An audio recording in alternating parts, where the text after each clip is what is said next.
Good evening, ladies and gentlemen. Good evening, ladies and gentlemen. My name is Fatin Alia binti Muhammad Razib, metric number 191949.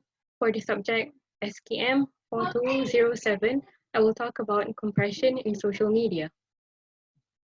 Before we begin, the content of my slide is I will first talk about the introduction, then I will talk about the compression technique, and finally I will conclude my presentation.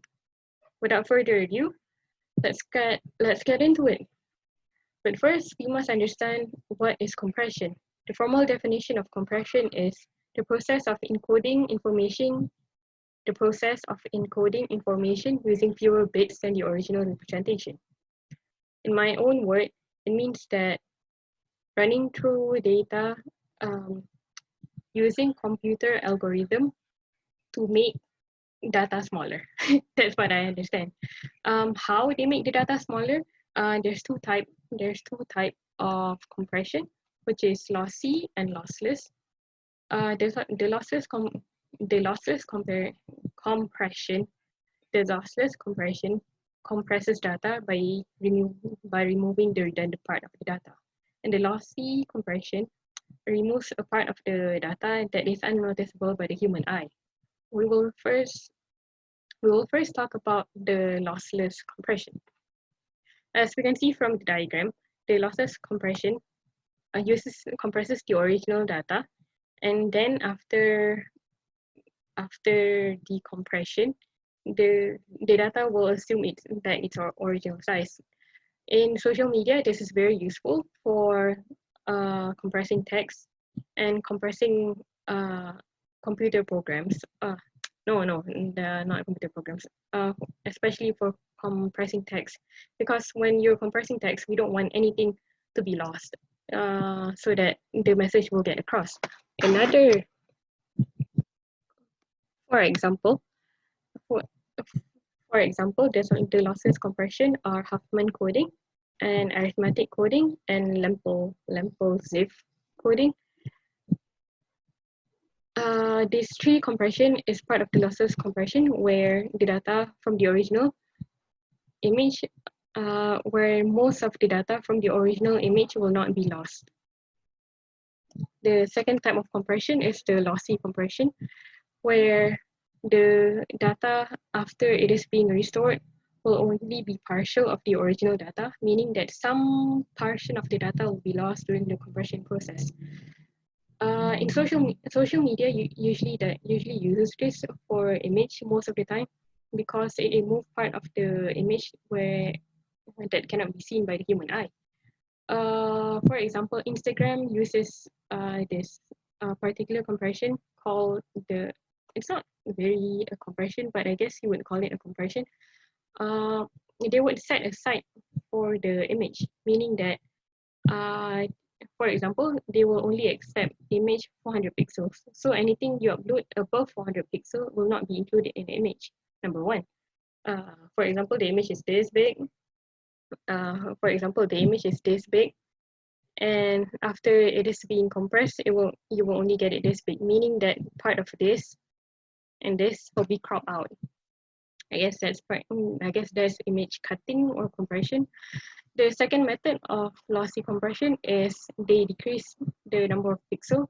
For example, you upload 2000 pixels and they compress it to 200, meaning that you lost almost 90% of the data. The example algorithm for this is DCT compression. That is how you get JPEG image, and GITF, and that to obtain the GIF GIF for image format for moving pictures. From these two compression methods, we can summarize that number one, file size is extremely important, as I have said, and as how we can observe from the image. For example, this is by the Twitter format. Twitter provided an image size where you must Twitter provided an image limit where anything that you provide above 120 will be compressed. For example, we can see from these two images, if you were to upload the exact file size, which are 512 pixels, the compression will not, your image will not be as distorted when you upload a HD image, which is in 1024 pixels. So number one, the file size is important. So make sure to, make sure to study first which website you're uploading and keep it as close as possible, lest you want your image to be too distorted.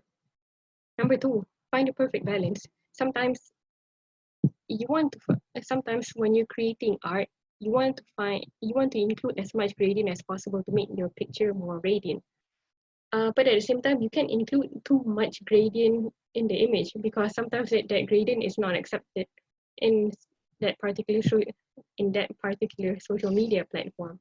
So you need to find a perfect balance between compression and the social media. You need to find a perfect balance between the social media limit and how good your image will look. For example, if you were to upload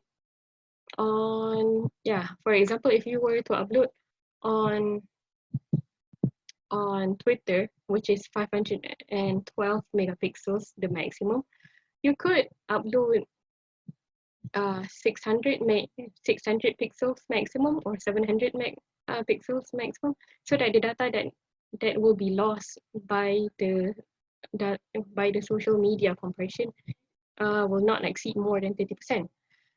If you were to upload 1024 pixels, almost half of your data will be lost.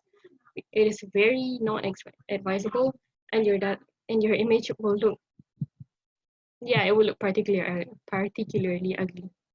And finally, you need to watch the file type that you upload. Especially in social media, PNGs have higher quality than JPEGs. Because JPEG uses the lossless.